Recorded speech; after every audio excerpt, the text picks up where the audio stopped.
Good morning. Okay, good. So you wake up, right? Okay, so let's continue, right? The discussion we started on Monday. So remember we were talking about sampling methods, right? So we have stochastic optimization problems, right? And what was the basic issue here, right? The stochastic optimization problems involve some expectations, right?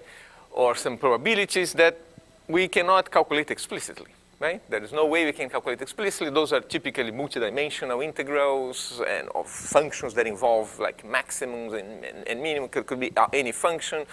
So we saw that no, since we cannot calculate, we need to approximate, right? And the way to approximate that, we saw that that would be essentially the contents of the course. We're going to be discussing multiple ways of working with this type of approximations. So one that we studied in detail on Monday was the idea of doing sampling, right? So before I start, though, I wanted to mention that this course that we are teaching here is in great part based on the tutorial, on the survey paper that actually Güzin and I wrote for this. This is a journal, right, called Surveys in Operation Research and Management Science. So it's interesting, right? This is a journal. It started from that old series called the handbooks. That I don't know if you guys have seen, right? The books from spring that had a yellow cover, right? There was like a handbook on nonlinear programming, handbook on integer programming. So they turned, instead of issuing books every certain time, they decided to turn that into a journal, right? So that the surveys can be more up to date, right, with the research. So that's the story of this Surveys in Operations Research Management Science. So it's a journal just for surveys in different areas. Okay, so it's very, very useful. So you can find almost any topic you think of. You can find a survey there. The journal is not that old. I think maybe like 5 years or so by now. So they asked us to write a survey paper, particularly in this type of topics, right? And sampling-based methods for stochastic optimization. So Güzin and I wrote this. This was published in 2014. It's a couple of years old now, but still it has most of the material that we are talking about here. You can find in that survey. We kind of following the approach there, which is very. We try to write the survey to be sort of a not to the specialists, right? But the purpose of the survey was to be, we wrote it for people who were actually learning about this topic, right? So we didn't put like, we don't state theorems with all the technical assumptions and everything. We try to do more like telling the story of what this is about, what are the methods.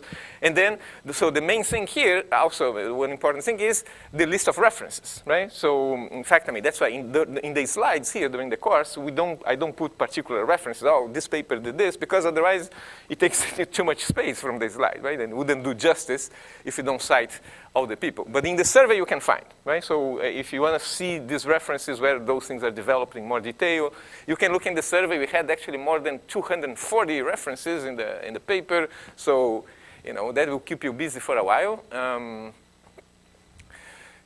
So you can feel free to take a look at the paper, and as you see, it's very much following the line of what we're doing here in the course. Okay.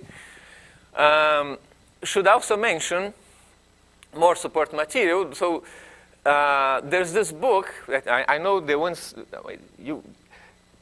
the students who are taking the course, right, in stochastic programming here, I know this is part of the bibliography in the course, right? So this is the book by, this is the old handbook series, by the way, right? So this was the handbook, the volume 10 in stochastic programming. It was edited by Andrzej Różyński and Alexander Shapiro. And this is a collection of papers in the area of stochastic programming. So they have some, one chapter introducing the topic. There's one chapter in particular there, which written by Alex Shapiro, which talks a lot about all the sampling methods, and then again with all the description of the results in detail, right? All the technical conditions. Shapiro and Różyński then later also wrote a book. This one is more up-to-date. So this one is 2003. This one is 2009, then together also with Darinka Dencheva. The three of them wrote this book. Is also very good, very complete, very thorough in terms of all the mathematics is there, right? So, and there's also a chapter that talks about the sampling methods and scenario generation. So I highly recommend. And this one is kind of a different flavor, right? So this one is it's called Handbook of Simulation Optimization. So it turns out that the simulation community is also very interested in optimization problems, right? But they come from a different perspective, right? So for them, the problem is more like, okay, we know how to simulate systems, right? And they have all these super very advanced techniques, so how to simulate systems very well. But then they came to the question, okay, but how do you optimize, right? So if you have a system to figure out, to estimate I don't know, a grocery store, right, so to speak, with an example, right? So a very detailed simulation to do the grocery store or call center. Well, call centers are one of the main applications of simulation. But then you can ask the question, okay, how do I optimize, say, the number of cashiers, right, of the number of employees in the call center, right? So you have a simulation. You can, for each configuration, you know how to, right, to simulate. But how do you find the optimal configuration, right? So you don't want to enumerate every possible configuration. That would be too much work. So you need to optimize, right? But that's a different type of optimization problem, right? Where you have a sort of a black box type, right? Where for given a certain configuration, you can evaluate the function, but you cannot assume much structure about this function, right? Because it's just the result of a simulation. Maybe you don't have derivatives or anything. So that's, this is called, in more general, the simulation optimization type of problems. So this is a book that talks about that. So the connection here is that the lines are a bit blurry now, right, between what people do here and the people who do in stochastic programming, particularly when it comes to sampling methods. And some people in this area also work, kind of started working in looking at stochastic programming problems with sampling. So Güzin and I actually have a chapter here in this book, which is on the problem of stochastic constraints and variance reduction techniques, which is actually the topics that we're going to see today, right? But the chapter in this book is also, in great part containing that survey paper, but there's some extra stuff here as well. Okay, so that's another reference you may want to take a look at. And then this is also interesting. If you're interested in learning more about this area, you're going to see chapters by many other people in the simulation community, describing what kind of problems they have, what kind of tools they use. So there is an interesting connection with what people in optimization do, right? So it's worth, the two communities are kind of getting along more and more with time, right? There are some conferences now that are trying to get people together from both areas. So it's quite an interesting field here. Okay, so that's some support material. Okay, so back to our course, right? So remember that what we were studying then was that, right? We had an optimization problem where we had the expected value of a function, right? We call the problem SP, and we're replacing this by a sample average function, right? This is what's called the sample average approximation approach. So remember the big trick here was to say, well, we're going to use the numbers that we sample, the samples that we're going to use are the same for all x, right? So that was crucial, right? Because if you use different samples, we saw that zigzag type of function, right? Every different x, you get a different points that has nothing to do with the previous one, right? With the neighbor. But if you use the same samples, so in essence, we are kind of approximating the function as a whole, right? So we saw then what we studied here last time was, well, if you define here the optimal solution, the set of optimal solutions, optimal value of the approximating problem, and their counterparts here of the true problem, we studied things like, okay, does Xn converge, Sn converge, does the optimal value converge, and also how fast they converge, right? That was one important thing that we discussed last time, was what was the rate of convergence, right? And as we saw, we could say quite a bit about that, right? For example, we could say here there was some kind of normality going on, right? Here we discuss this exponential rates, right? So the probability that Xn is far more than epsilon apart from the X star, that probability goes to 0 exponentially fast with n, right? Remember that type of result. And in the case of a finite set, right? So we had this type of results, right? So the probability that xn minus x star bigger than epsilon, right? So we could say that this is some constant times n, right? And then we also saw the other situation where the probability is e to some other constant, right? This type of result, right? So we saw that here, this is for smooth problems, right? And this was one we saw that it happened for the case of when you have finite points, right, in the physical set, or another important case where when you have piecewise linear functions, right? Why? And one thing that I didn't mention, right, but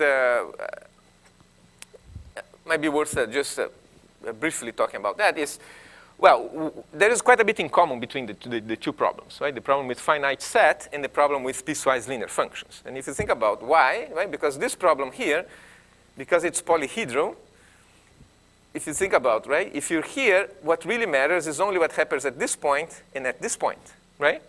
Unlike the problem when the function is smooth, that you don't really know, right? I mean, the whole neighborhood here behaves differently, right? So you can imagine that here, that's why this problem turns out to be sort of very similar to the finite case, right? Because what matters, if you're here, you only need to look at what happens at this point and at this point, okay? So it's only two points in this case. Of course, I'm kind of cheating here because this is a one-dimensional problem, right?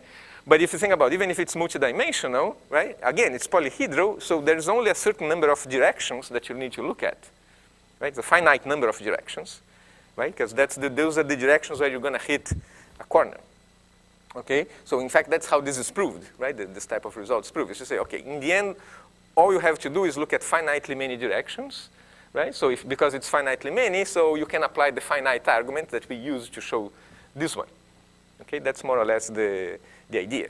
Which in the continuous case, of course, that fails completely, right? Because you don't have this property, so you have an infinite, in fact, even uncountable number of directions that you can look at. So there's no way you can ensure this, right? In fact, and we know it does not hold in general, right? For the continuous case, the best you can do in the continuous case is this one, okay? So this was just something that I think we did not mention last time because it was at the end of the lecture. So, but that's the idea, right? How we go from the polyhedral case, can sort of reduce back to the finite case. Okay? All right. So, but so far, right? So what we have, our analysis has essentially focused on the problem where we minimize, right, this function. But the feasibility set is deterministic, right? Let's say it's given by a number of inequalities. Okay. Well, but then one can ask the question, okay, what if we have stochastic constraints, right? What if actually, how do we model the problem? What if instead of having a function hi, what if this function also depends on c, right? In fact, just to keep the standard, right? Since it's a random function, now we use capital letters, right? So what if we have actually a function h that depends on c? So what can we do? Right? So what do you think we could do if we have now so the constraints depend on the random variable? What could we do? What do you think?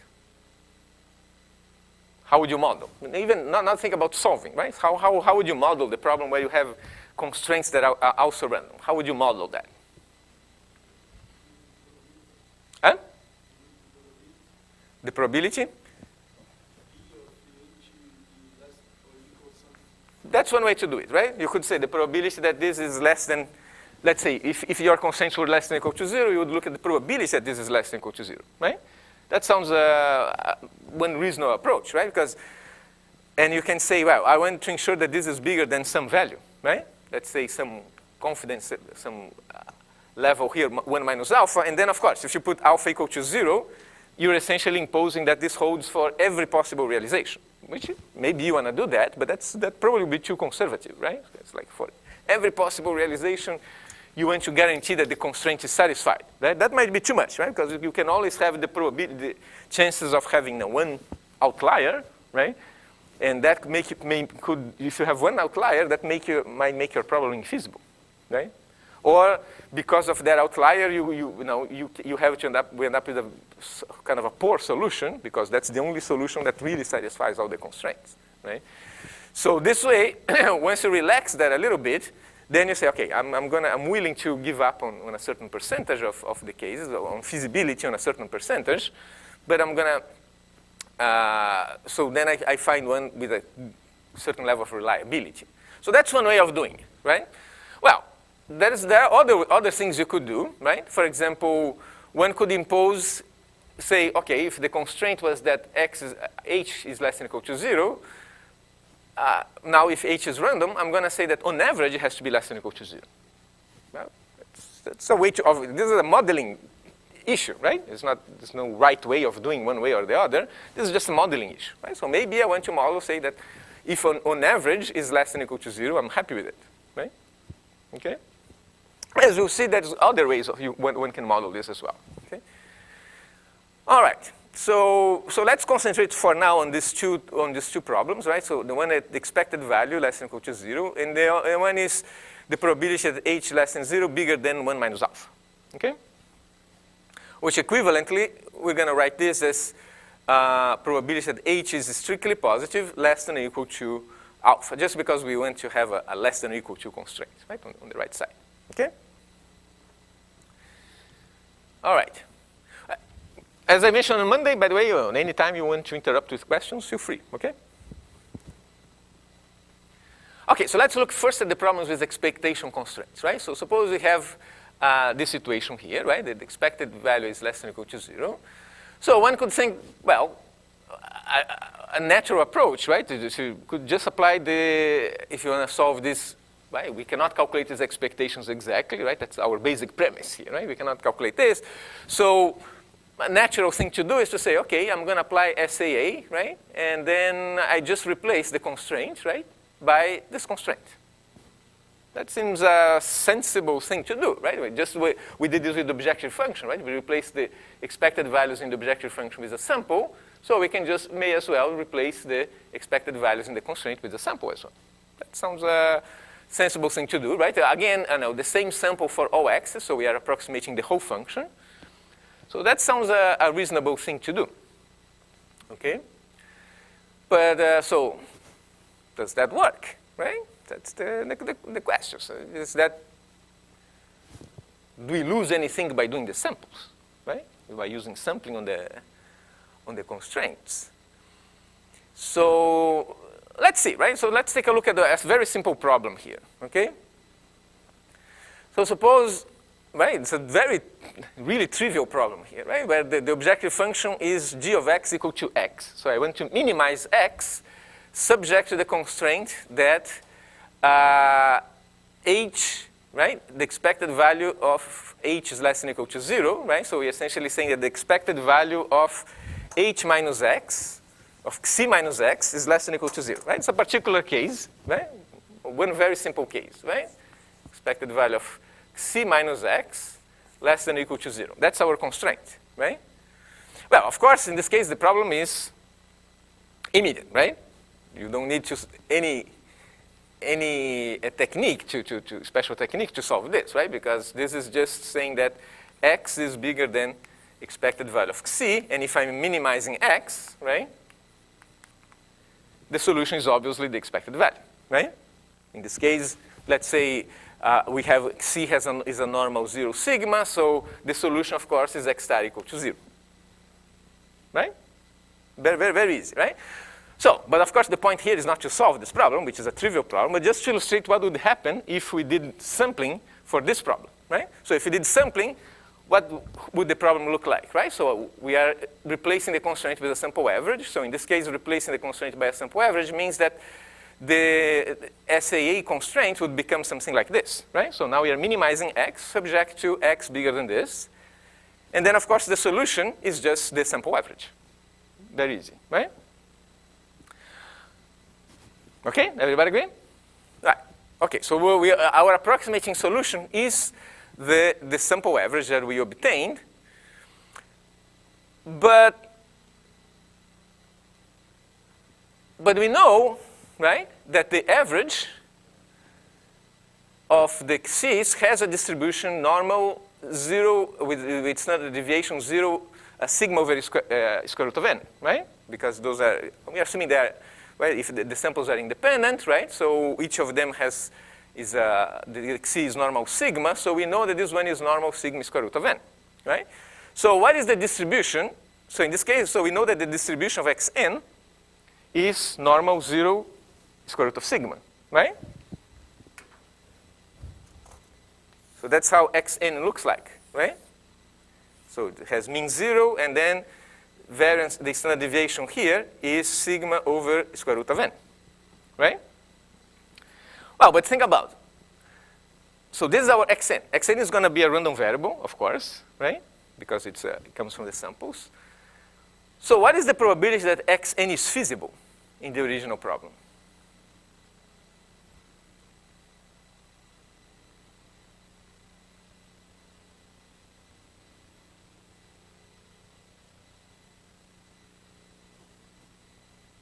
What is the probability that xn is feasible? Huh? Really? It's 50%, right? Because this guy is a 0 sigma, right?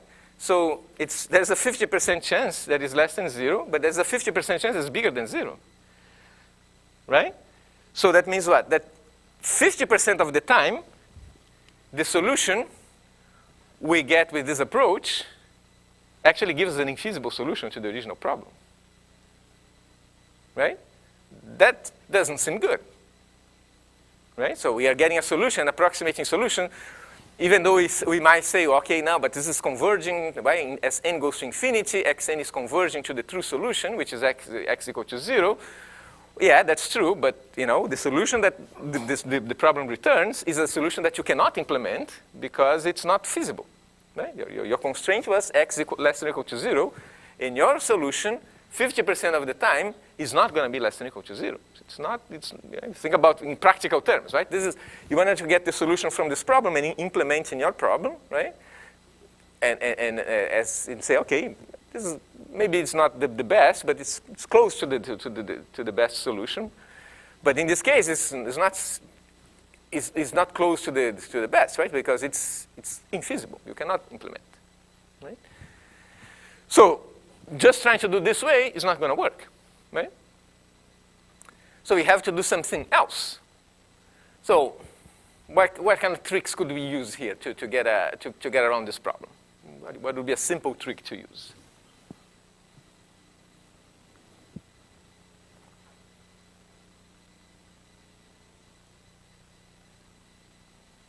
Right? If you think about the problem here, right? The problem, right? Our constraint is like this, right? So what was the problem here? The problem was that, so if our solution, if our x star was equal to, instead of being equal to 0, if our x star was equal to, say, -1, right? That wouldn't be so much of a problem, right? So if you were in an interior point, it wouldn't be too much of a problem. Does everybody agree? Right? Why is that, right? Because if you were at an interior point, remember what we discussed, right? The last time. We get closer and closer, right? With the samples, we get closer and closer to the true value, right? Remember that property, right? The probability that we are more than epsilon away goes to 0 exponentially fast, right? So if this optimal solution was, say, x equal to -1, right?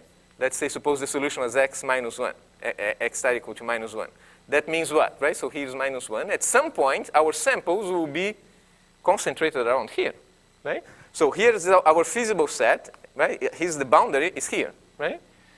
So what would happen? We know that for n sufficiently large, we would be around this point, right? So then we wouldn't run into infeasibility issues because we would be just around this point. Does everybody agree, right? So the problem here is happening because we are precisely at the boundary, right?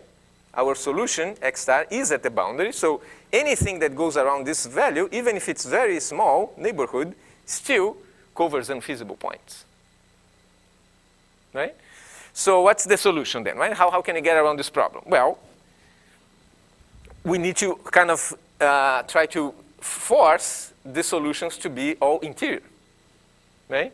So what we're going to do essentially is to say, okay, I'm going to perturb the problem, right? And write, modify the original problem to say that, no, what I want is that the expected value of h is less than or equal to some epsilon, okay? I'm going to perturb the problem. So, of course, if epsilon is positive, we have a relaxation of the original problem, right? But if epsilon is negative, we have tightening, right? So if I make an epsilon negative, I have a problem that is tighter than the original one, right? So this is, if you do that, that's the way, right? Now imagine that we put an epsilon negative, right, here. Then what happens? If you put an epsilon negative, we know that the solution will necessarily be in the interior, right? So we are forcing our solution, let's call x star epsilon now, right? X star epsilon has to be an interior point, right? As compared to the original feasible set. And once you do that, then we can guarantee that we are, everything we get is feasible for the original problem. You see the trick, right? So we are forcing this guy to be interior for an epsilon, because then we can guarantee that the xn will be somewhere here, right? So even if, right, because now there is a positive distance to the boundary, so even if the xn is bigger than the x epsilon, still, we can guarantee that it's below, right, is within the bound. This is the true boundary, right, x equal to 0. Okay? So that's essentially the trick, right? So, and then you can see why then we get this exponential type of results, right? So this is precisely this argument here, right? So the xn, right, again, the same result we saw last time, the probability that more than epsilon away goes to 0 exponentially fast. So we see that here, right? So if I define the feasible region for the SAA problem, but the feasible region for the SAA has to be with 0, of course, right? No, not with epsilon. So we can guarantee that the solution set, right, of this problem is contained in the u epsilon, and it contains the u minus epsilon, right? So the u epsilon and remember the u epsilon was the perturbation of the feasible region, right? So we know it's going to be sandwiched, right, between the tightening and the relaxation of the true problem. And we guarantee that this is true with a, it goes to, the probability goes to 1 exponentially fast, okay? So by doing this, right, so in practice, you would force, you would guarantee that your solution is close by. When you solve the problem, you could then put it, the epsilon on the right side to ensure that you get a feasible solution. So that's essentially the trick, right, doing the perturbation of the original problem. So here's an application of this type of technique, right? Well, just to see how much you've seen of that, how many of you have seen about the SVAN risk measure? Or, no? Some of you have not. Okay, good. So just making sure I'm not raining on wet ground, as we say here, right? Okay, so what is, this seems something completely different from what we were discussing, but we'll see that it's very much related to the topic of stochastic constraints, right? So let's forget the optimization problem for a moment, and let's consider a random variable, z, right? Any random variable. Well, one thing that people, particularly in finance, they look quite a bit is people are concerned about the tails of these distributions, right? So for example, the z, imagine the z is the losses, for example, right? It's of an investment.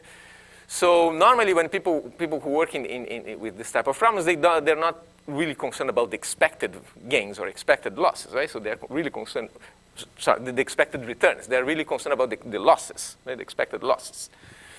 So what matters for them is more like instead of the expected value of z, right? Imagine that z are the returns of the investment.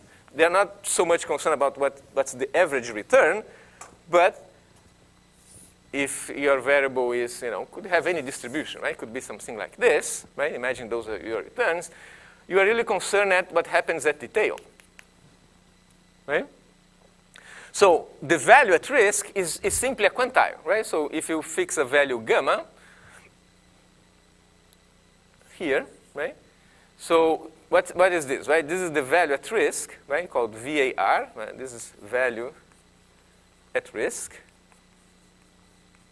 It's simply saying that, well, the probability is the smallest point such that the probability, right, the cumulative function is bigger than gamma, which means this tail here is going to be 1 minus gamma. Okay? So this is simply what is the point that gives a certain percentage on the tail, right? You can think of this as the quantile of the distribution, right? That's another way of viewing it. Okay, so people in finance, they started using, for a number of years, they started using, this value at risks, right? And say, okay, I'm going to look at what's the value that guarantees that I can limit my losses, right? So those are my losses. So I can guarantee that the probability that I lose money is, 1 minus gamma. I fix a small gamma. So I'm going to work with this type of measure, right? The value at risk. Instead of looking at the expected return, I'm going to look at the value at risk of the return, right? So what is the value that gives me such that the probability that my losses are bigger than that are small, right? Or if I'm thinking, okay, we can think here of Z being the losses, right? And I want to make sure the losses are small. Instead of think of return, let's think as losses, okay? So this is being around, that it was around for a number of years, but then people have realized that this VAR, the value at risk, is not it doesn't have very nice properties, okay? And we can talk about that later, but turns out that this is, this VAR sometimes can be, it doesn't follow some axioms to be what's called a coherent risk measure, in case you have heard that, right? So the value at risk turns out not to be a good measure. Some weird things can happen when you have the value at risk. So because of that, then people have developed what is called the conditional value at risk, right? Which essentially says that, well, instead of looking just at this point, right? This is just a point. This is just a value that guarantees that the probability is small, but it doesn't tell me anything about what is the actual loss, the magnitude of the losses, right? That's one problem with the value at risk, right? That if you just work with this quantity here, well, you can guarantee that your losses are not more than 1 minus gamma, but you have nothing is telling about the magnitude of the loss, right? So if you lose by, right, $1 or by $1 million is the same, right, for value at risk, right? If you are here or if you're here, is exactly the same, right? So that's one problem that people realize about this value at risk, because it's not really measuring the magnitude of the loss. It's just what's the probability that you lose or not, or don't lose, okay? So because of that, then they developed two researchers, Terry Rockefeller, which is a very famous researcher in convex analysis, and Stan Uryasev, they developed this idea of doing what they call a conditional value at risk, which is to say, we'll see in a moment what it is, right? Other definitions, but here's the definition. It is essentially smoothing the function, right? They're saying, okay, I'm not going to look at the value at risk, but I'm going to look at the average value of this value at risk over the tail. Okay, so that's what this is doing, right? So I'm integrating the value at risk, and then, well, I divide by 1 over alpha because I want the average value of this, right? I'm integrating 1 minus alpha to 1, so I divide by 1 over alpha. Okay? So the idea is really of these measures is to say, well, we want to look at what happens.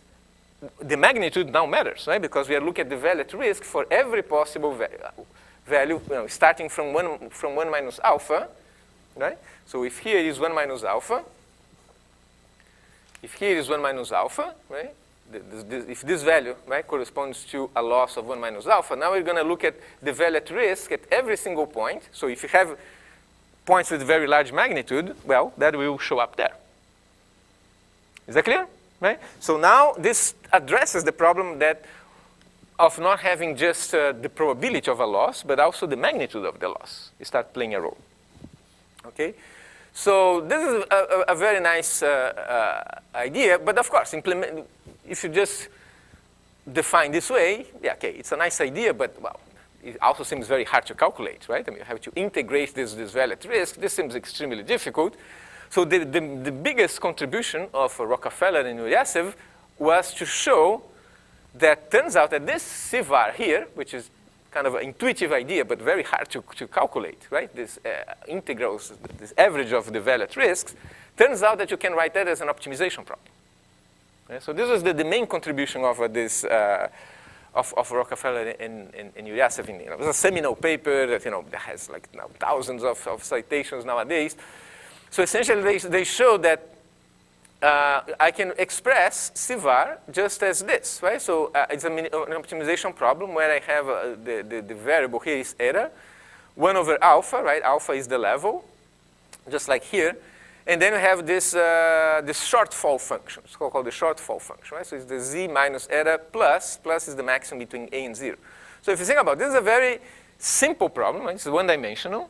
This is a polyhedral function, right? But this is a stochastic optimization problem in itself, right? There is an expectation here with respect to z, right? It is a stochastic optimization problem. And moreover, the optimal solution of this problem is the value at risk, okay? And one can actually show this. The way to show this is you can write the optimality conditions for this problem, which you're not going to do here. It's kind of out of the scope of what we want to do. But if you write the optimality conditions here, you see that you get exactly the definition of value at risk. Okay, it's a point where the probability that z is less than t is bigger than gamma. You can see that these will be exactly the optimality conditions of this problem. Okay, so and once you have that the optimal solution is the var, then just this calculation here is not too difficult to see that this calculation leads to something. To that expression, okay? So but the main point here, so why is this important, right? Well, first, this is certainly something that seems easier to compute than this, right? On one hand, right, well, this is a stochastic optimization problem. Well, now we know how to solve a stochastic optimization problems, right? Also, if you think about, now imagine that you have the problem where your CVAR is in the objective function, right? In fact, that was the motivation for the work of Rockefeller and Yuryasev. Imagine that now you have a problem where you want to minimize the expected, instead of minimize the expected value of a random variable, as we did before, right? This is what we did earlier, right? Imagine now that your problem, you say, no, I want to minimize actually the CVAR of G, X, right? That's a sensible problem, right? That's something that you may want to do, right? You don't want the expected value, you want actually the CVAR. You want to minimize the CVAR. Or a combination. It's very popular nowadays that people work with a combination of those, a linear combination, right? Lambda of lambda times expected value plus 1 minus lambda times the CVAR, kind of looking at the protecting against risk, right? So, in fact, the ONS people have implemented some very nice models about precisely doing this, right? Combining expected value and CVAR for energy planning. Oh? Okay.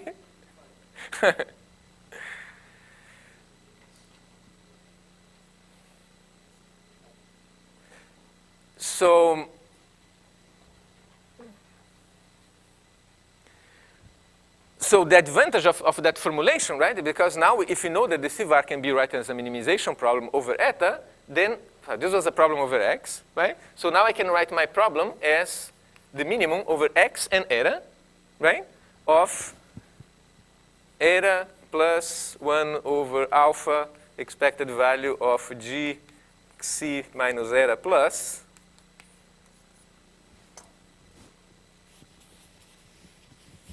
right? Let's do in 3 steps, right? We have minimum over x and minimum over eta, right? The CVAR is the minimum over eta of this quantity, right? Well, but this is a minimization problem or a minimization problem over x. I can think of this, right, as just one minimization problem over the 2 variables together, right? So now I have we increase the dimension of the problem in 1, right? Because we have x, now we have eta, which is a scalar. So I have a problem with one more variable, but now this is still an expected type problem, right? It's just that I have another function here, but that's still minimization of an expected value problem, right? So we just added one more variable, but fell back into the context of minimizing expected values, okay? But now we have a problem with where we're minimizing the risk, not the expected value, okay? So that's the biggest advantage of this formulation of Rockefeller, yes, because it was able, for optimization problems, this is extremely convenient, right? You just put it back with your original objective function. So the same idea applies to the constraints, right? Also, but before we talk about the constraints, so another thing that is interesting, another interpretation of the SVAN that is interesting to see, right? Imagine that you calculate, right, expected value of z, given that z is bigger than the value at risk, right? So if you do this, this is just a bit algebra here, right? So this is the first line here, we're just taking the same thing, right? Z, I'm summing and subtracting the same amount, right? I'm adding and subtracting the var, right? So that's just adding 0. Condition on z bigger than being the var, right? Well, now this guy is a constant, it goes outside. And now we are left with the expected value of z minus value at risk, given that z is bigger than the value at risk. So, well, this is just the positive side of it, right? Divided by the probability, right? That's the conditional expectation. I transform this into the expected value of that, divided by the conditional probability here, right? The probability of the condition, which is this. So, well, but the var is the eta star, right? Remember, eta star was what was the optimal solution of this problem, right? Was eta star. And this one is what? Well, the probability that z is bigger than the value at risk. Well, the value at risk of 1 minus alpha is precisely the point where you have alpha to the left, right? So the probability that z is bigger than this is just alpha, right? And z minus the var plus is just z minus eta star plus. Well, but this guy here is just the optimal value of the CVAR problem, okay? So you can see that another interesting interpretation of the CVAR, and in fact, that's kind of why it gets the name conditional value at risk, right? You could be asking, where is the condition coming from, right? We're just averaging things up here. Where is the condition? That's the condition here, right? This turns out we can think of this as being the expected value of the random variable, given that is to the left, is to the right of the value at risk, right? So again, if you have your distribution, this is a kind of visually is probably the easiest interpretation of all, right? So this is your value at risk here at level alpha, and then you say, no, the CVAR is just the average value of the function over here, right? So that's the expected value of z, given that z is bigger than the var, level alpha, right? So it's just the expected value over the tail, right? So that's why it's conditional. It's called conditional value at risk. It's conditional on being on the tail. Okay? Felipe, you had a question?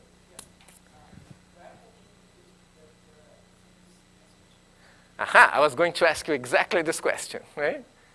Where do you think it's being used? Can you catch where it is being used?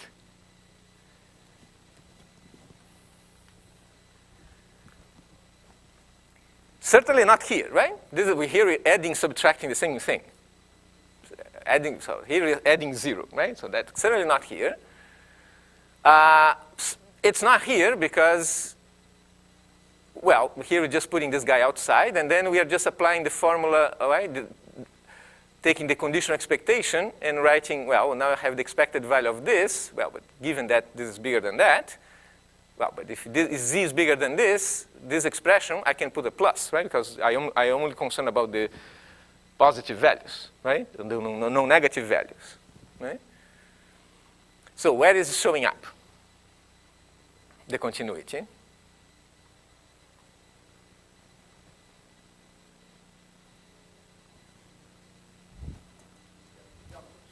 Huh? No, earlier than that, right? If you think about this line, right? Think about this denominator, right? We said this is the probability that z is bigger than var alpha, or var 1 minus alpha, right? Z, right? Well, I kind of cheated, right? We discussed, because I said, okay, imagine that you have this distribution, right? So here's the var, right? This is the var level 1 minus alpha, right? Which means that here you have this probability is alpha, right? Oh, sorry, this probability is 1 minus alpha. So this probability here has to be alpha, right? That's why alpha showed up in the denominator. Okay? Well, but that's true because it's continuous. Imagine how this is discrete, right? If it is discrete, then what's the probability, right? Now imagine now that there is a jump, right? I think it's easier if you draw. Imagine now we have a CDF, right? Drawing the CDF, right? And imagine there is a jump. In other words, there's a mass at that value, right? Imagine that the value at risk is 10, and there's a mass there, right? So now it's not true that this guy, that the probability that z is bigger than the value at risk, var 1 minus alpha, that's not necessarily equal to alpha in the discrete case. Okay? Because you remember the value at risk, the definition was the smallest quantity such that this probability is bigger or equal to something else, right? So, but if you have a mass at that point, then you can no longer guarantee that the probability that this is bigger than var 1 minus alpha is exactly equal to alpha, because you have to consider the mass at that point. So that's what messes things up, right? If you have a discrete case or a non-continuous case, and you have a mass at the value at risk, that equality is no longer true. Right? The probability of z bigger than var being equal to 1 minus alpha, that's not going to hold. You would have to, there will be alpha minus, you have to subtract the mass at that value. Okay? So that's why this is going to break down if it's not continuous, because then you cannot replace this just by alpha. Okay? If you do the calculation, you can see that the mass there is what's going to cause the problem. Okay, so, but if it's continuous at least, then everything works out, and then you have this nice interpretation, right? That this is the conditional tail. Well, notice that in particular, this implies that the C var is bigger than the var. Does everybody agree? Right? Why? Because if this is the expected value of z, given that z is bigger than the value at risk, of course, any value here has to be, we are only averaging values that are bigger than the var, right? Okay, bigger or equal, it's continuous, right? So you could write this also bigger or equal. So if you're only averaging values that are bigger than the var, well, then the C var has to be bigger or equal than the var. There's no way it can be smaller, right? Worst case, they're going to be the same, right? But it can never be smaller. So that's an property that we're going to use later, okay? Okay, so now imagine that we have the problem, right, of minimizing G. So going back to our initial discussion, I remember we said, okay, there are a few ways we can model stochastic constraints. Right? One is putting the probability, the other is putting expectation, but now you can think of another way is putting a CVAR type constraint, right? And this is also very common nowadays, right? People use CVAR because why? You could say, well, if I just impose that the expected value of, well, in this case, f, right? fxc is less than 0, that seems a bit too weak, right?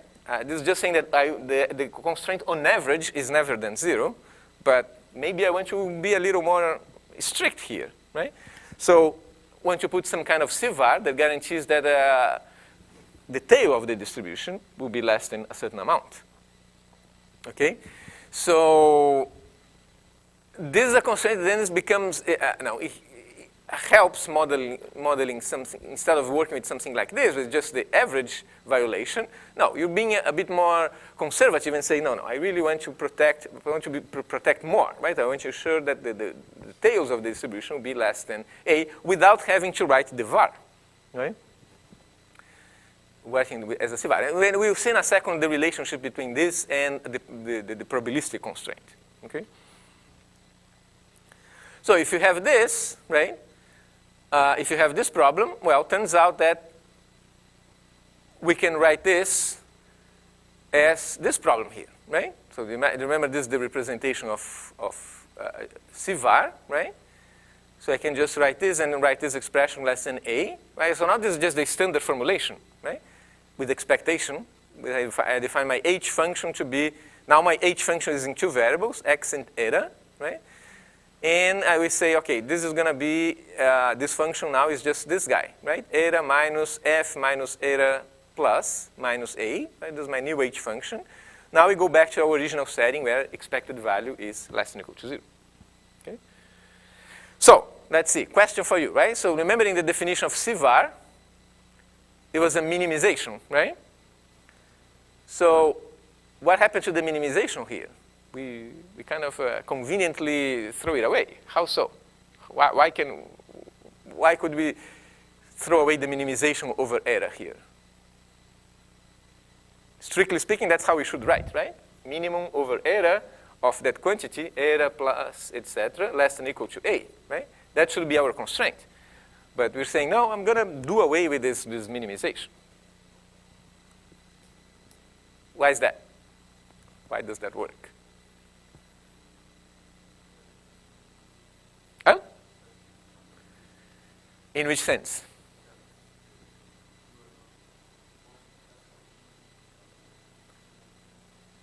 But do I lose then with respect to the CVAR? If I'm putting something stronger, it looks like I'm losing, right? I'm doing something that is stronger than the CVAR.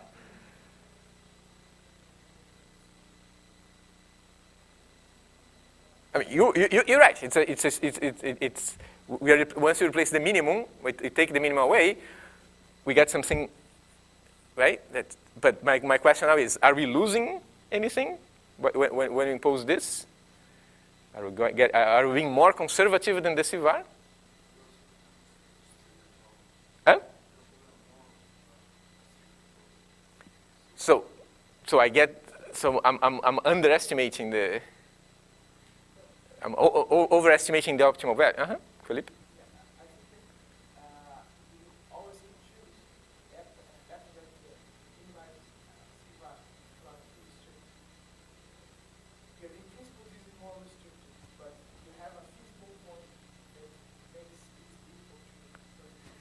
Exactly, right? So here, this is really the trick, right? So we have, once we remove this constraint, imagine now the condition was the CVAR, right, with the minimum.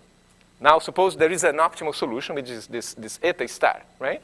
So just like Felipe said, if you plug in the eta star, it's a feasible point, right? So if we let the minimization choose, right, once you find the optimal point, well, if that point is feasible, then it could be chosen, right? So there's no danger of losing solutions, right? Because we know that eta star is feasible, right? So if that's what we had to choose, it will choose, right? In other words, if we guarantee, right, the fact that saying that the minimum has to be less than a, another way of thinking of this, right? If we say that the minimum is less than a, well, if you guarantee, right, it's like having. Think of a simpler problem, right? I want to guarantee that right? This is like the minimum of a function less than a, right? Well, if I find one point, right, for it that it's less than a, this implies that the minimum of h is less than a, right? But I just need to find one point that for which this holds, because if h of b is less than a, this certainly implies that the minimum of h is less than a, because minimum of h is less than h of any particular point, right? So this certainly implies that, right? So as long as we find one, we are fine. So that's what this is doing, right? So this is finding one guy that is less than a. If I find one, I guarantee that the minimum also is going to be smaller, which is the CVAR condition, okay? Now, the important thing of that discussion is that, so it's the solution of this problem not necessarily is going to be eta star equal to the value at risk. That's something that's important to remember, okay? The value at risk is a feasible solution, but not necessarily is going to be chosen, okay?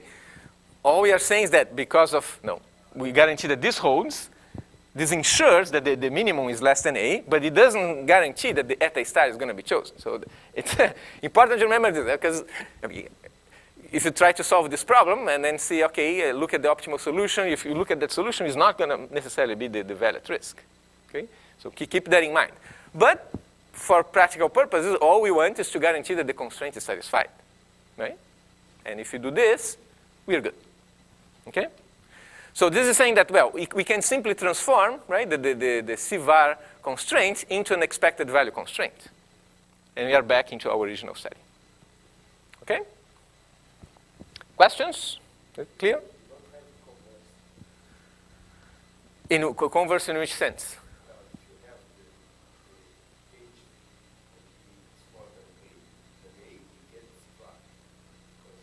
Yeah, but that's what we want.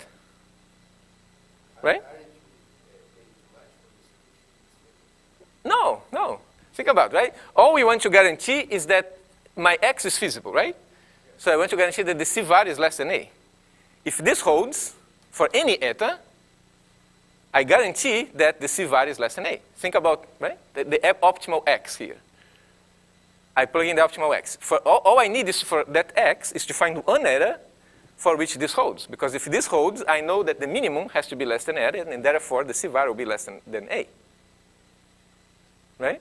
So for any x, I only need to find one eta for which this condition holds.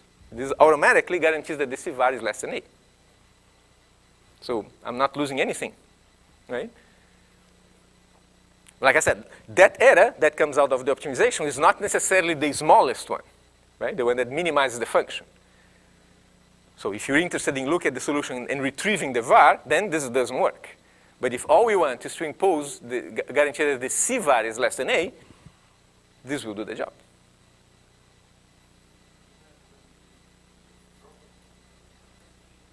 Huh? Yeah.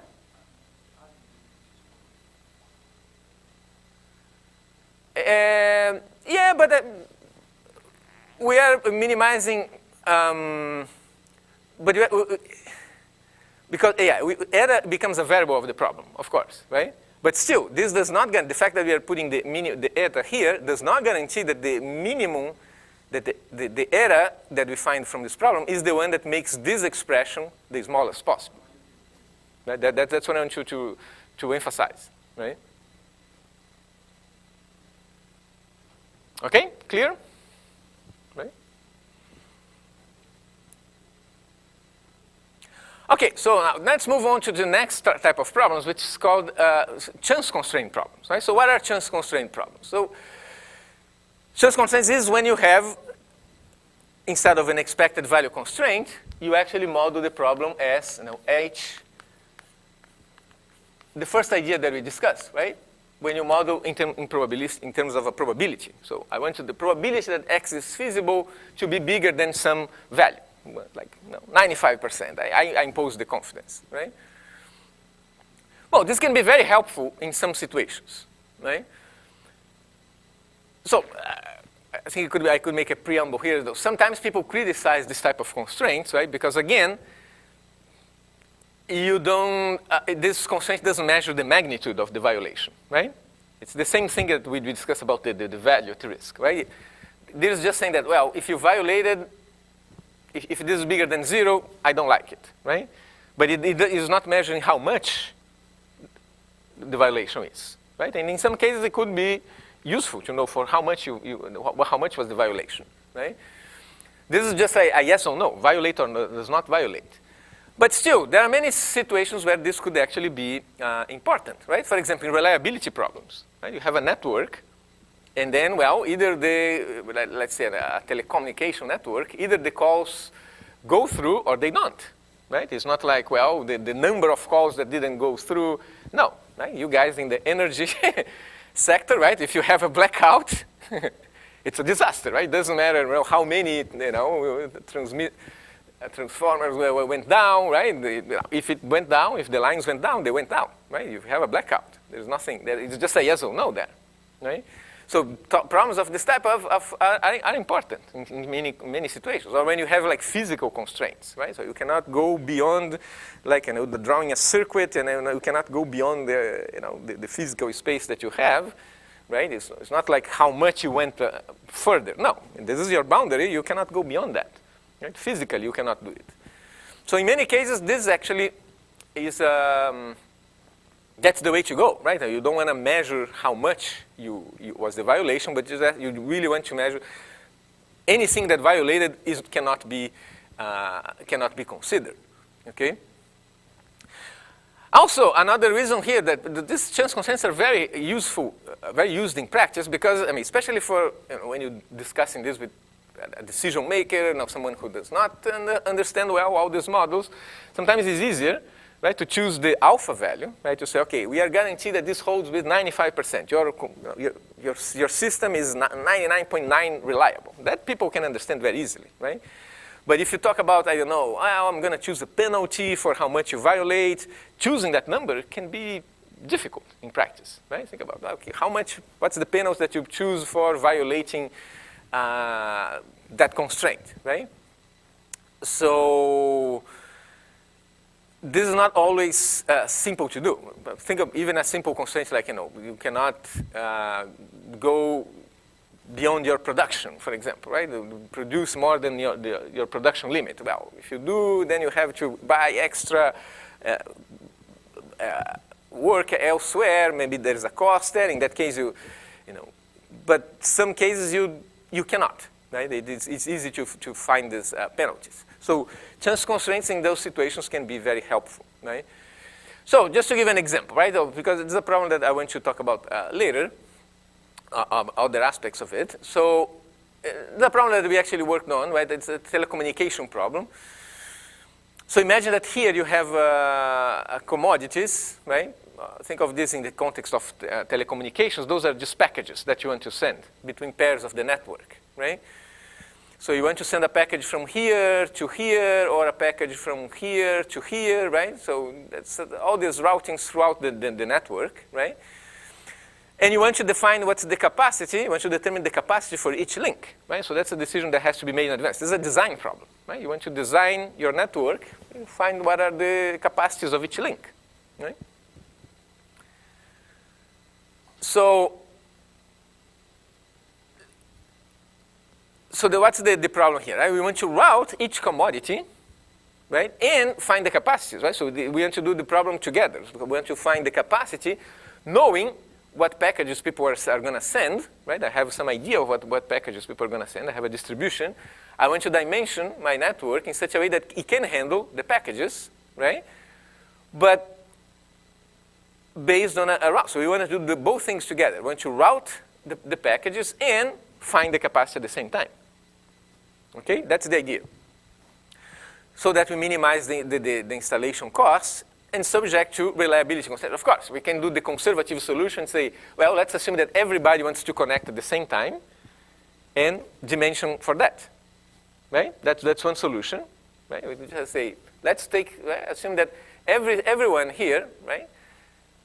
Every possible pair here wants to communicate, and what's the capacity that I need, right? That's one way of doing it, but that would be like overly conservative, right? Because we are assuming that everybody is going to send the package at the same time, which in practice is not going to happen because each of them may or may not. Each package here, each pair of nodes may or may not communicate at any point in time, right? So if you try to dimension your network for assuming everyone is going to connect at the same time, this is going to be extremely expensive unnecessarily, right? Because this is never going to happen, right?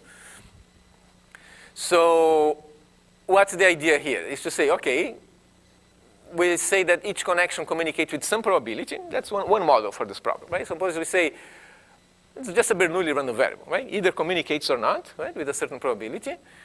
And then I want to find the minimum capacity for each link, right, that will meet the communication requirements with probability at least 1 minus alpha for fixing that link, okay? So we put then we have the routing, so we have routing and the capacities at the same time, right? So if you think for a moment, you see that you end up with a model of this type, right? Which is very, very intuitive here, right? So these are just like the typical flow constraints, right? So what gets in, so this is the SC is the source node and TC is the sink node, right? So this is just saying that, well, there's gonna be one arc leaving the source node. There is one arc arriving at the sink node, right? So that's why this is 1, this is -1, and then 0 elsewhere, right? Every other node is like whatever gets in must go out, right? The balanced flow type constraints, right? So this is just saying that this has to be a feasible flow, right? And then here, this is the important constraint, right? We are saying that, okay, the x's that I used, if I use that connection, right? Remember, this C is just a 0-1 variable, right? If I use that connection, so everything, all the connections that go through that link have to be less than the W, which is my capacity, with probability 1 minus alpha. Okay, so it's essentially saying, right? So this, everything that goes through that arc must be less than the capacity, but only with some probability. Okay? So you can see that's a chance constraint formulation, right? And that's a situation where it is important to do chance constraint because, again, it's a reliability problem, right? So if the capacity is violated, the package is not sent. This is a loss, right? It doesn't matter how many packages. No, if a package is not sent, it's a loss, right? And we don't want that. So that's one type of one formulation for this problem. But we're going to come back to this formulation later. Here's another example, right? Very simple, but I want to illustrate a particular issue here, right? So imagine that you want to minimize. Here's just right, a linear function, and then we have a constraint of this type, right? And let's say the C is uniform, right? So what happens to the feasible regions of this problem, right? If you think for a moment, what are the feasible regions for a problem like this, right? It's very easy to derive, right? So imagine that C is uniform, for example, right? Then what happens, right? For C1 plus C2, Cx1 plus x2 bigger than 7, this means that the C has to be bigger than 7 minus x2 divided by x1, right? Okay? So we can, and we want this probability, right? We want the probability that this happens. We want this to be bigger than 1 minus alpha, right? So we can see that that imposes some condition on this quantity, right? Because if, for example, if C is uniform, 0, 1, what is this probability? If you know the alpha, what is this probability? If you have a uniform 0, 1, right? What's the probability that C is bigger than, I don't know, X? If C is uniform 0, 1. What is this probability? Going to be what? X is a number between 0 and 1, okay? If X is between 0 and 1, what's the probability that X is bigger than X? It's just 1 minus X, right? Okay? So if it's 0, 1, then we can say that this is going to be just 1 minus that, right? So 1 minus that has to be bigger than 1 minus alpha. So that will give us a region in terms of x1 and x2. Does everybody agree? I mean, normally it's very difficult to do this for chance constraints, but in this case, of course, the problem is so simple that we can. Okay? So if we do that, you can see, look what happens, right? Of course, then we have to deal with the case, what if x is 0, x1 is 0? If x1 is 0, you cannot do this trick, right? If x1 is 0, the constraint becomes x2 bigger than 7, right? Now, if x1 is not 0, this is essentially saying that 1 minus this has to be equal to 1 minus alpha, right? But being uniform, now we can work with it. 1 minus that has to be bigger or equal to 1 minus alpha. So that will give a region of values relating x to alpha, right? So you can work on the details, but you can see that the idea, right? Let's assume that alpha, two values of alpha, 0, 3 and 0, 7, for example. So you can see that if you do that, here's the type of regions that you're going to get, okay? On the left, well, what do you think? What kind of region do you think? I mean, just imagining here, what kind of regions do you think you're going to get here?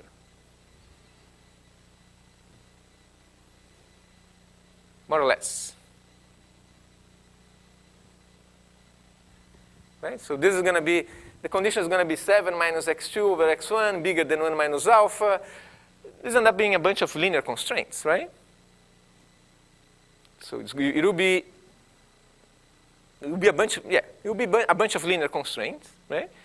However, you may think, okay, then I have a polyhedron, right? Well, not necessarily, right?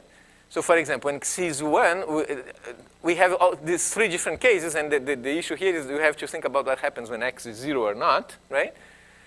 Well, the first one is, as we were discussed, right? X is positive, and then alpha x1 plus x2 is bigger than 7. It comes like from this, right? Saying 1 minus this is bigger than 1 minus alpha, right? Well, but then you have to look at the case where x is negative, right? Because we are not saying that x has to be positive in this chance constraint, right? X could be a negative random variable, a negative, right? So if x is negative, then these inequalities kind of change signs, right? So if you do the 3 cases separately, well, what happens when x is positive, when x is 0, and when x is negative, we get actually 3 different regions. Okay? And if you plot them together, so you can see that they are given by linear inequalities, but we have to look at the union of the 3 regions. Is that clear? So if you draw this, you end up with something like this. With alpha 0, 3, a nice set, right? But with alpha 0.7, look at the type of set that we get. Right? That's very easy, right? Just looking at, if you draw this, the region given by these inequalities, plugging alpha equal to 0.7, you see you get exactly this type of a. So, well, what's the moral of the story here? Eh? Yeah, convexity goes out the window now, right? This is a non-convex problem, right? I mean, even this is an extremely simple problem, right? We have a linear function inside the probability. It's just a one-dimension, right? A two-dimensional problem, one random variable, right? It's very extremely simple. And this problem is already non-convex, right? So that's the unfortunate reality about chance constraints, right? They lead to non-convex problems, typically, okay? Now, there are many situations where that does not, where convexity is ensured, okay? So, and we will talk about that later. So if the distribution has some properties, right? If this distribution has some properties, for example, if it belongs to a family, what's called, one situation is when it's called, a family that's called log concave distributions, which include distributions like the normal, for example. Right? And you can see why. If this is a normal distribution, then you can write this, right? The normal distribution is additive, so this typically works well, and we end up with convex regions in that case. So there's a whole area of study of when we have convex functions here. In fact, Wellington just has a paper on this type of problems, right? Where eventual convexity. Huh? Alpha is small enough, eventually you get convexity. Eventually you get convex. Ah, I see. Alpha is small enough. Ah, okay.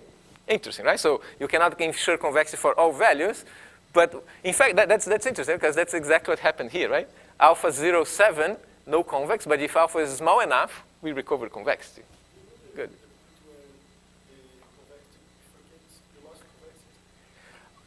I would imagine that this is problem dependent, right? I mean, for this problem, one can probably calculate. No, for this one, I did not calculate. I don't know. If it's 0.5, I don't know.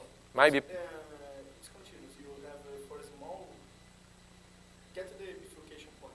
Yeah, I'm sure, yeah. I haven't done the calculations, but I'm sure there is one point where it breaks down. In this case, it's simple. You have a continuous region of convex problems and a continuous region of non-convex. That's true.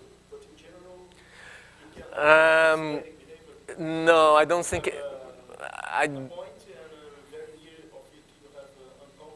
It could be, well, because it very much depends on the distribution of C. Right? Here you have this type of continuity because U was a uniform 0, 1, right? But imagine that the U is a distribution which has masses, right? Point mass at some value. It's a mix of discrete and continuous. So I can easily, right? It's probably easy to come up with a situation where you have discontinuity in the convexity regions as well, right? So, so the bottom line here is to say, well, these problems, convexity could be lost, right? I mean, unless you ensure something else about you can guarantee that belongs to some family, or if alpha is small enough, right? But otherwise, in general, convexity is going to be lost for these problems, right? So one thing that has led to people think of alternatives, right? So one thing that a lot of people work in this area, what they try to do is to say, well, okay, if it's non-convex, so can I somehow convexify the constraint, right? Can I get a convex approximation to these constraints? So here's one situation, one way of doing that, and that's where we're going to see the connection with that CVAR constraint we discussed before, right? So if you think about this constraint, probability that f is less than 0, bigger than 1 minus alpha, this is exactly the same as saying that the var, right, the value at risk of this function is less than 0, right? Why? Because remember the definition of value at risk, right? The definition of value at risk was that value at risk, right, of z is the smallest point, right? The smallest t, such that probability that z less than t is bigger, well, if this is 1 minus alpha here, is bigger or equal to 1 minus alpha, right? So it's the smallest point where this is above, the cumulative distribution is above 1 minus alpha, right? So if we want the probability that f less than 0 to be bigger than 1 minus alpha, that means that 0 has to be to the right of the var, right? The var is the smallest one for which this happens. If this happens at 0, well, that means that 0 has to be to the right of the var. So 0 has to be bigger than or equal to the var, right? So these constraints are exactly equivalent. This is an if and only if here, right? So we can formulate the chance constraint problem as a problem with a value at risk constraint. Well, but now you can see the comment that I made earlier, right? Why many people don't like the value at risk, because, well, we can see that you have a non-convex constraint, right? But then, well, one way of convexify this is to say, okay, what if we replace var by the CVAR, right? So remember we had seen before that the CVAR is always bigger than the var, right? So if instead of var, if I replace this by CVAR, what happens, right? I have a problem now that is more conservative, right? Because the CVAR, the original problem was var less than 0. Now I'm replacing that constraint with CVAR less than 0, right? So I have a problem that is, if I have it with this constraint, that's a more constrained problem, right? So it's a conservative approximation. But CVAR, what we gain is that, remember, the CVAR was a very simple function, right? Was a convex function, as a matter of fact, right? As long as f is convex, the CVAR function is just that we add eta and then take the plus function. That's convex, right? So imagine that this is a convex function. Well, if f is not convex, of course, I mean, this is hopeless, right? It doesn't matter what you do, it's going to be non-convex, right? There's nothing to do. But imagine that f is convex, or even now, oftentimes f is even linear, right? So this constraint that was non-convex, like in the simple example we just saw, right? Now we replace this by a CVAR constraint, right? Which is now, it's a conservative approximation, but on the other hand, you get convexity, right?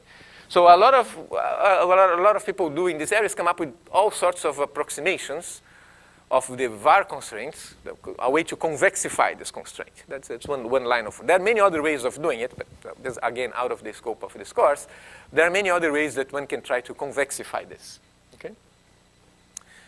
So, okay, so that's one route that one can take, right? So, and also that motivates why we may want to do a CVAR constraint, right? It's just a way to replace chance constraint. But now, suppose that we really want to work with the chance constraint. We say, no, I don't like these convex approximations. Okay, even though if it's convex, but it's conservative, I want to work with the real thing, right? I want to work with the real distribution. Okay, if you want to work with this, well, you have to live with the fact that it may be a non-convex problem, right? So what can we do, right? So here's that comment that I mentioned, right? That the non-convexity will not occur if you have a certain family of distributions. But if you're not in that case, well, one thing we can do is go back to the SAA approach. Okay? So what is the SAA approach in this case, right? We'll be essentially saying that, okay, we are minimizing the problem, right? So my function was, remember that the constraint was like that, right? This was the constraint, right? The probability f less than 0 bigger than 1 minus alpha. So just as we saw before, we are going to replace, right? So one thing we can do here, right, if you compare to the original problem. The original problem, well, this is just rewriting the constraint with less than alpha instead of bigger than 1 minus alpha, right? So this is the original problem. If you think about, if you compare the chance constraint now, right, this is just saying I'm replacing the probability with a sample, right? So I'm taking a sample of size n. What it means to say that the probability is bigger than 0, right? You take a sample of size n, and you count how many events were positive, right? That's the way you approximate that with a sample, right? You replace this with a sample average. Then you take each sample here, and you see, well, this notation here just is like 1 if this variable is in the set, is 0 otherwise, right? So if h is strictly positive, you count this as 1, otherwise it counts 0, right? And you want this average to be, but notice also that I change here, right? I put gamma instead of alpha, right? Because we want to allow for relaxation, kind of similar thing that we discussed before, right? We might want to allow for some relaxation here of this parameter, right? Well, this is a nasty problem though, right? It's a minimized G and you have a sum of a bunch of indicator functions. This is a nasty problem, okay? It's not easy to handle. I mean, remember, the original problem is non-convex, right? So there are no miracles here, right? Although here is one seemingly miracle that one can do, right? Imagine that you plug in a gamma, you take a gamma here. Alpha is a small number, right? Alpha is our tolerance level. Imagine now that you replace this by a gamma equal to 0, actually. What happens to this constraint if gamma is equal to 0?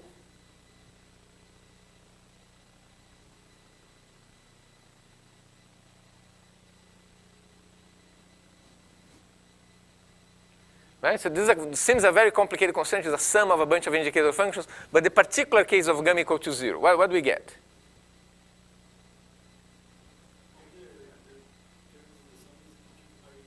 Huh? Yeah, all the terms are equal to less than or equal, right? Do you agree? Right? Because if this is less, right? If you're saying that the sum of a bunch of non-negative terms is less than or equal to 0, huh? Yeah. Exactly, right? So we are saying if you say that the sum of things that are non-negative in general, right? Indicator functions are non-negative function, right? If the sum is less than or equal to 0, that means everything has to be less than or equal to 0, right? So, or in this case, the indicator function has to be equal to 0 for all terms. Well, but if the indicator function is 0 for all terms, this is saying that h of x has to be less than or equal to 0 for every possible xi, right? All the x's in the sample, right? So the case where gamma equal to 0 becomes just this problem, right? But now this is much more tractable, right? Because imagine now the h is a convex function, for example. Again, let's assume we are starting with reasonable problems, right? But at least the h function is convex, right? So now this is a simple problem, right? This is just a convex problem. We just have to impose this. But of course, this is imposing that this holds for every point in the sample, right? So one can, what is the relationship, right? So this is convex, right? So this is what's called the scenario approach, right? This is something in the terminology introduced by Marco Campi and collaborators a few years ago, where we can say, okay, we're going to take these scenarios, right? These n scenarios, and going to impose that this holds for all scenarios that I sampled, okay? And then, well, but what's the relationship to the original problem? Well, turns out that here's a very interesting result that was proved in that paper, right? And subsequent papers by the same people. Right? So here's the idea, right? We can say, okay, let's fix a confidence level beta, right? This is just the confidence that I have in the, like 95% confidence, for example. And then dx is the dimension of the problem. suppose that H is convex. Convexity of H is essential for this result. Okay, without convexity, it doesn't hold. But convexity is essential. So if I take that many samples, right, note that the number of samples depends, of course, on alpha, right, which is the level of distance constraint. It depends on beta, which is my confidence level. And it depends on the dimension of the problem. Okay? Then we can guarantee that with probability at least 1 minus beta, the x that comes from solving this problem, right, the optimal solution of this problem, will be feasible for the original problem, right? Will satisfy the constraints, but at most a fraction alpha, right? So this is saying that the probability that xc is less than alpha, right? Because this is just at most a fraction alpha is violated, right? Well, but what is this? What is this saying? In terms of the original problem, what is this saying?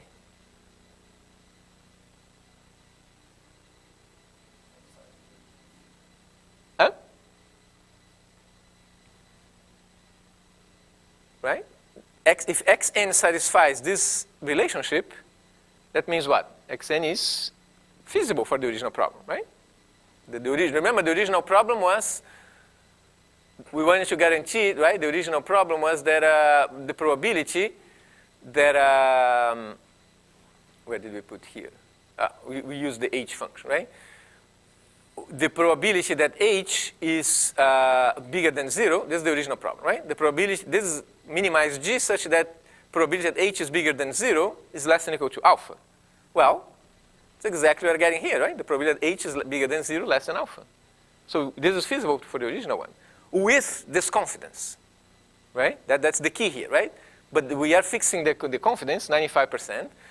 But the good thing is that this depends on beta through the log, right? So even if you get a beta, you know, some beta very small, right? Because we want this probability to be high, right? Even if you take beta very small, but it's just going in a logarithmic way, right? Unlike the alpha is critical here. The alpha the number of samples is proportional to 1 over alpha. But the beta, the confidence, no. The confidence is log of 1 over beta, right? So that means that you might not need too many samples to guarantee that you get that your solution that you get from this approximation is actually feasible for the original problem with the confidence that you specified. So it's a beautiful result, and especially because this is true whatever distribution. This is regardless of the distribution of xc. Could be whatever, discrete, continuous, normal, anything, right? Any distribution that pick, if you take that number of samples, you guarantee that you end up with a feasible point with this probability. Right? So this is a very nice, a very nice result, right? So now that's the case if you take gamma equal to 0, right? And then you can say no, but well, still when I do this, I'm getting a somewhat conservative approximation. I really want to work with the alpha. Okay, if you want to work with the actual alpha positive, one thing that can be done is to then there's no way we can avoid the nasty constraints, right? If gamma is positive, now there's no way you can avoid the nasty constraints. So one thing that has been proposed is to say the following. Okay, let's model the problem as an integer program, right? I mean, this is a 1-0 variable, right? It's 1 if h is in this set, 0 if it's not. So why don't we use binary variables, right? So that's exactly the idea. So one can see, one ends up with this formulation, right? So minimum of g, and then I have the h function minus, you can think of this as being a big number, right? Some kind of a big M type of approach that people use in optimization, right? So it's a very large number. So what happens here, right? So the z's are counting whether or not you violated the constraint, right? So if z is equal to 1, that means you're allowing the constraint to be violated. If z is 0, then the constraint is not violated, right? So you can think of zi is 1 if the h is bigger than 0, and is zi 0 otherwise, and you want to guarantee that the sum of the z's is less than a certain level. That's pretty specified. So this is just a binary problem, right? Binary integer program, okay? So that's an approach also that has received a lot of attention in the literature. People have started studying better ways to model this. Typically, these big M formulations are not good in optimization. So people have proposed alternative formulations that do not use the big M. Good ways of solving these problems, using integer programming strategies. So there's quite a bit of developments in this area. This is just like the basic idea, okay? But that's how the flavor of this. So we get an IP formulation. So particularly if the H function, for example, is linear, right? This is just a problem with linear constraints, an IP with linear constraints. That's something that with integer programming techniques can be done fairly efficiently. Okay. So just like we saw before, turns out that one can see similar results for this case. The results are a bit more involved, but one can have something similar to this type of result, the sample size that is large enough to guarantee that the solution is feasible to the original problem, and under various assumptions, right? So when x is finite, or when h is a linear function, or when h is a Lipschitz function. So there's a paper that studies all these different situations and guarantee that one can derive something similar to this. Not exactly the same expression, but some expression that also this is the minimum sample size that you need to guarantee feasibility, okay? But typically, they're all proportional to 1 over alpha, right? And beta is inside the log. That's the common feature among all these results. Well, one can show consistency. Right, turns out that going back to our consistency issues, one can say, well, does the SA approach converge? Well, it's possible that it converges under the proper assumptions, right? Conversion of optimal values, convergence of optimal solutions. There's a special condition here that guarantees, ensures some sort of continuity. But we are almost out of time here. One thing I just wanted to do before we finish, if you just give me 5 minutes, is to illustrate an important situation, which is when the alpha is really small, right? Because remember all these results that we saw, very nice results, but remember we said, this is proportional to 1 over alpha, right? But what happens if alpha is very small, right? Like in a reliability problem where your alpha might be like 10 to the minus 6, right? Reliability of a network, for example, of an electricity network or telecommunication network, right? If alpha is very small, like 10 to the minus 6, for example, this is going to blow up. Right? You can easily see that you end up with a huge number of samples that are needed. Right? And if you think about, an integer program with 1 million variables, that's not going to be practical to solve. Right? So these approaches that we have seen here, they work well as long as alpha is not too small, because otherwise just the number of samples needed is out of question, right? And you can see that this alpha, this is not surprising that we have this 1 over alpha, right? So if you just think about taking a bunch of samples, just estimate a small probability, right? Probability, imagine the probability that h is less than 0, or h positive, right? I want this to be less than alpha, right? And this is a very small number.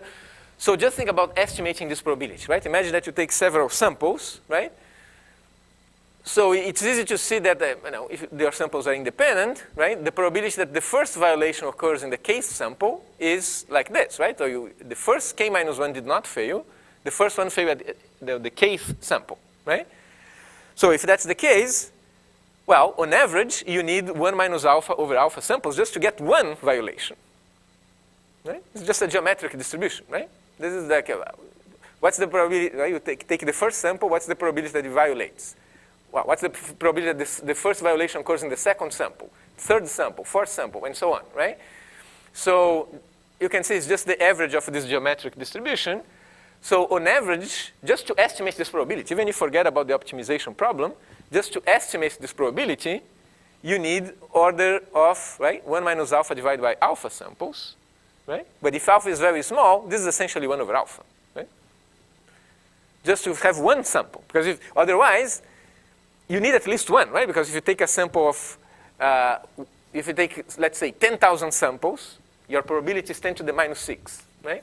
You take 10,000 samples, what's going to happen? Most likely, you never see any violation, right? So your estimate of your estimate of the indicator functions is going to be just 0, right?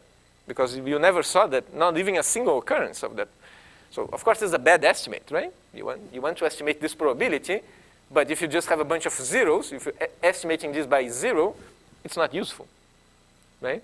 So when alpha is small, you need to draw many samples just to get at least one situation when the violation occurs to be able to estimate that probability. So it's not surprising. So we need a lot of samples. So, but each sample is a variable in the IP formulation, so this is going to be a large IP. And so just to illustrate here, we can say, okay, but what's the big deal, right? Why don't we just use alpha equal to 0? Why 10 to the minus 6 is 0? No, it's not. Like in that particular case of the routing problem, the telecommunication problem, this is the solution that you get if alpha is equal to 0. We can see it's just the shortest path solution. And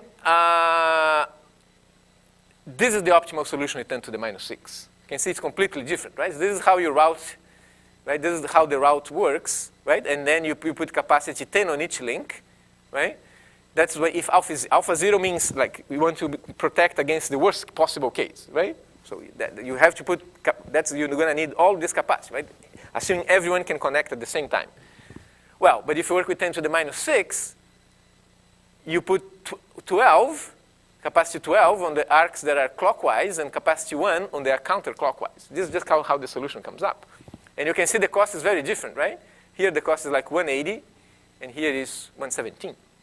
So it's a big difference, right? So you cannot simply replace alpha, put a 0, because the solution can be completely different, right? So don't get into the temptation to say that 10 to the minus 6 is equal to 0, right? Because it's not, okay? This can be completely different problem, right? So we have to take these small probabilities into account. So, on the other hand, with alpha small, we're a lot of them, so what to do, right? We need to work with small alpha, but it requires a lot of samples, so we need smarter sampling. And one strategy that can be used in this case is what's called importance sampling. But I'll stop here, since Güzin is going to talk about that in the afternoon, in the context of variance reduction techniques. So we're going to see a bit more about that. Okay? So I think, Güzin will be here back at 1:30, okay, for the session. And I will be back on Friday. All right?